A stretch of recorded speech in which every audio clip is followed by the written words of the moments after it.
Fellas, AC here. Welcome to another review.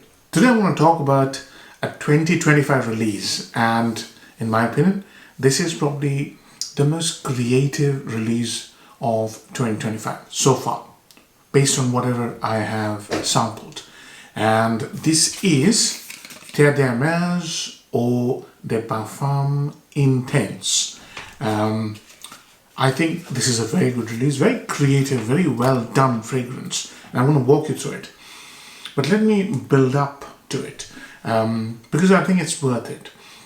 Terre de Hermes is one of the most influential creations in men's perfumery.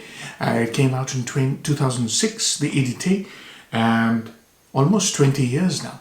So imagine a father who would have worn it in 2006, his child, his son could be wearing it in 2025 and they wouldn't be out of place, right? It wouldn't be seen as a dated fragrance. That's how influential, that's how timeless Terre de Hermes is.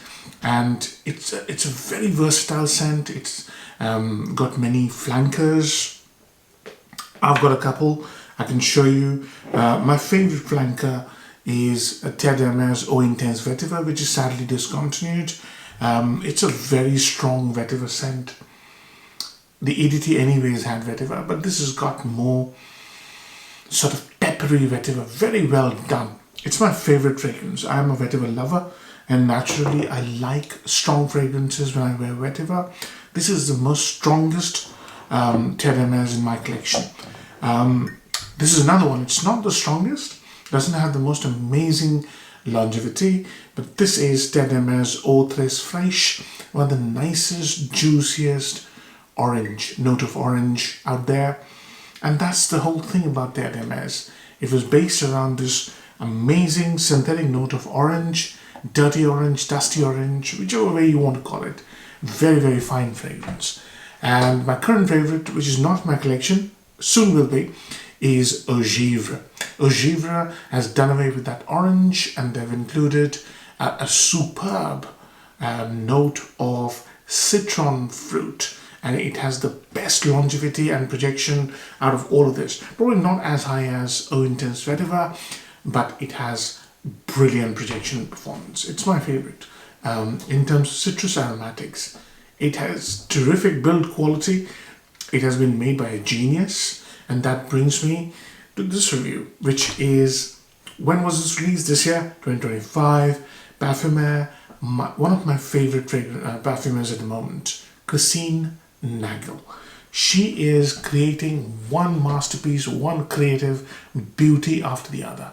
Absolutely amazing creations. And I think she's very close to, I've said this before, she's very close to creating an eternal great. And that would be amazing because her work is absolutely top notch. She's been creating amazing fragrances for Hermes. She's created the H24, the EDP, which I've reviewed. She's created Eau Givree. She's created this. I recently reviewed Barania, which is another amazing fragrance. More leather, more floral leather sort of fragrance. But here, she's created, she's stuck to the old Terre de Hermes line, done away with the orange. I've got a dry down here, and she's created some amazing creative sort of imaginary notes and accords here.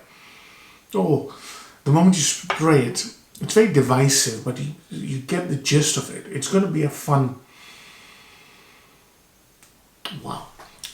experience. There's got this green lime smell instead of the orange, and bergamot. And along with that, there's this very peppery smell, black pepper almost. It is black pepper. And a note that I really like here, and that is green coffee, unroasted coffee, and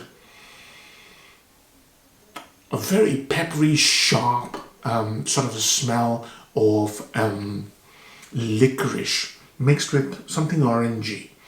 So orangey licorice, bergamot, green lime smell, black pepper, and coffee. What an interesting combination here. And hidden amongst all of that is this woody smell, like I say super, aka cedar, and it's very creamy, so I'm assuming there's some sandalwood note here as well. So it's peppery, sharp, along with creamy smell. And again, hidden amongst that is a smell of shaving cream. How imaginative, how creative can you be? When the fragrance dries down, and it's a slow process, it brings in another note which is very, very interesting. And that is the note of lava. Now, I've never smelled or been near lava, but when I smell this, it conjures up the image of flowing hot lava. And along with that, if you've ever had or had the good fortune of trekking in a hot area, you will know these round circular stones, when they absorb sun, they give off a smell. Smell of stone. And I smell it when it dries down. So you can see how many accords. And I forgot to mention, there's this amazing dusty dry vetiver. So vetiver along with cedar. That's the original thingy of Terre d'Hermes. The new bit that they've introduced here is coffee, creamy coffee, black pepper, licorice, green lime, and the smell of shaving cream. Those are the new bits. And then the original had the smell of flint. Here is the smell of stone, and along with that, a smell of flowing lava. I like this fragrance. It has this shock factor. You get used to it and you just fall in love with it because it's so beautiful. There's so many aspects in this fragrance which are so unique. One of the things that I remembered was the vetiver and coffee combination, which I was smelling in the middle, in about 15 minutes or so. It reminded me of another amazing fragrance by Dior, Dior's vetiver. It had two primary notes. Very nice green, lush, dry vetiver with a brilliant coffee, rich, luxurious coffee. And that coffee and vetiver combination is here as well. Not the same, but it reminded me of Dior's vetiver. I enjoy this fragrance. This green lime smell, the bergamot smell, they all have these little roles to play which I really enjoy. Good work here. Very creative, just like Edge 24 EDP. Very creative take on Terre d'Hermes original DNA. So, upsides and downsides. See, number one upside, it has to be one of the most creative fragrances out there. The kind of facets I mentioned, you'd be hard pressed to bring another one and say, okay, this fragrance has all these kind of facets. Very difficult. This is super creative work of a master. Number one upside. Number two upside. You know, as I said, Terre d'Hermes is immortal. It'll never age. It'll never grow dated. So how do you take that and create something new? This is how you do it. There's some really brilliant work here. Keep the original vetiver, bring in creamy coffee and licorice to give it that little punch. Keep the original cedar, bring in some sort of creamy sandalwood and create an effect of flowing lava, you know, something sharp, warm or hot even. So this is how you do a flanker. Brilliant job. Downsides. The fragrance is called EDP Intense. There's nothing intense about it. It's a very beautiful fragrance. Very smooth and creamy and languid. It's not intense. It's not strong. It's not as strong as, let's say, Eau Intense vetiver. This is a room filler. Okay, you've got to really watch the sprays with Eau Intense vetiver. Here, there's nothing intense. The smell, if they meant the intensity of flowing lava, it's much subdued. It's very creamy. It's mixed with the smell of shaving gel, shaving cream, to give it that fluffy white, cloudy feel, creamy, cloudy feel, rather than something that is evocative of leaping flames, if you like. So there's nothing intense here. So the name is a bit of confusion, if you like. And the second downside, it's a big one, is the performance. The longevity is brilliant. It'll last on your skin for more than 8 hours. So you'll get a full day's wear, not an issue. The problem is projection. It smells brilliant. It's a great smell. It's really very classy, but it doesn't project. It's a literal skin scent in about 1 hour's time, even lesser when it's hotter out there. So projection is a problem, and so is sillage. Okay, it sits too close to the skin, too close, especially when it smells so good. But people walking into your scent bubble will probably smell you. I haven't received any compliments, but I really like the creative angle and how it really smells. So many beautiful aspects. But those are two downsides for me. A third could be the power price point or value for money, because it smells great. It's a bit off the beaten path, so it might surprise people, it might shock people, but it doesn't shock me. It really excites me, and the price point and the performance don't match up.